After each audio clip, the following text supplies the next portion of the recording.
Hi. Before you can go to the moon, you probably want to skill up some pilots by going to orbit or suborbit. So that's what I'm going to do today. Starting with a Mark 1 command pod, a Mark 16 parachute to save you plummeting in the ground,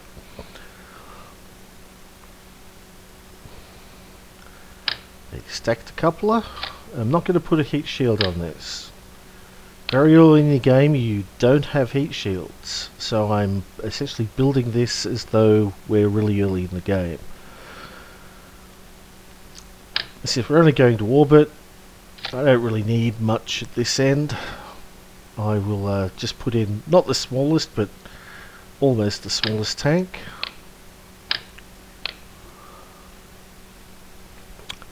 And we'll put a Terrier in.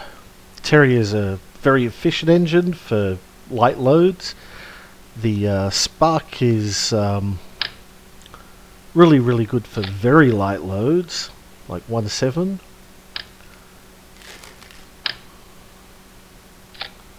But it's a slightly higher tech level, so I'm just going to stick with the Terrier. Also makes building a little easier. I don't need to put struts in and stuff like that.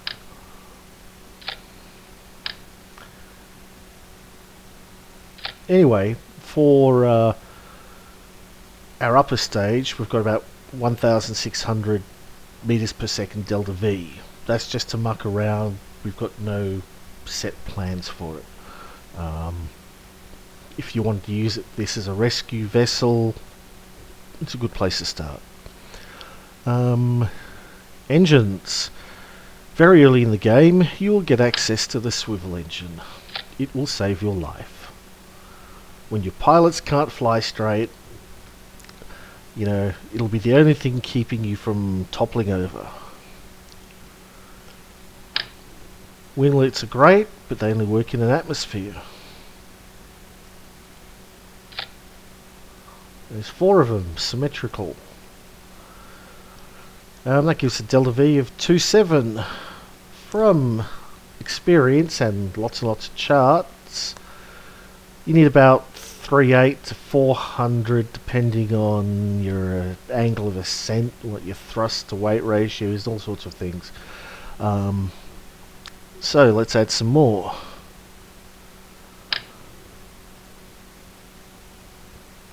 We want to build symmetrical,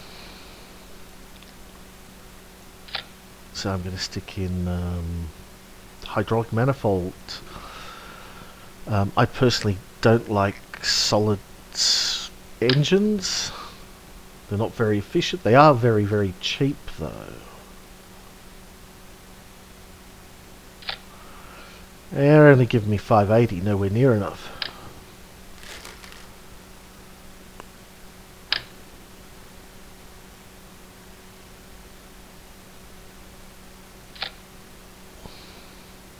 Okay.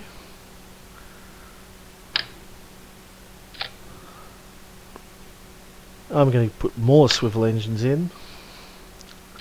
The Reliant here has a little bit more thrust, but it doesn't swivel. Since most people have trouble with stability, I'm just going to put the Terriers in. 3.9, that looks really good.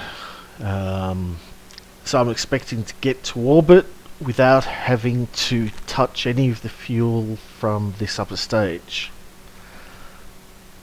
My thrust is what I think is a little low. I usually like 1.7. Just works well. Much higher than that you'll have to throttle back because you start breaking the sound barrier. Now this engine here, I'm just going to move that up with the engine so you separate and start the engine at the same time.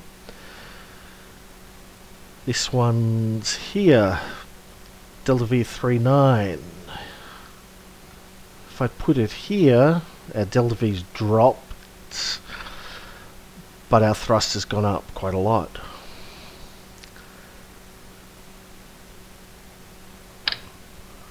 Now, these fuel lines are probably the techiest thing about this rocket. As you see, I've kept my high thrust, and now I'm back to my high delta V. That's because I'm keeping these tanks full until these drop away, so I'm shedding away my mass really quickly.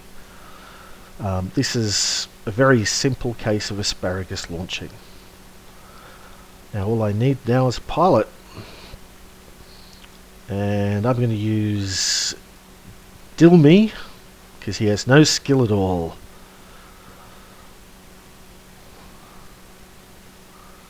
Like I said, this is a good way to skill up your pilots, send them to orbit, send them to suborbit. Let's go launch it.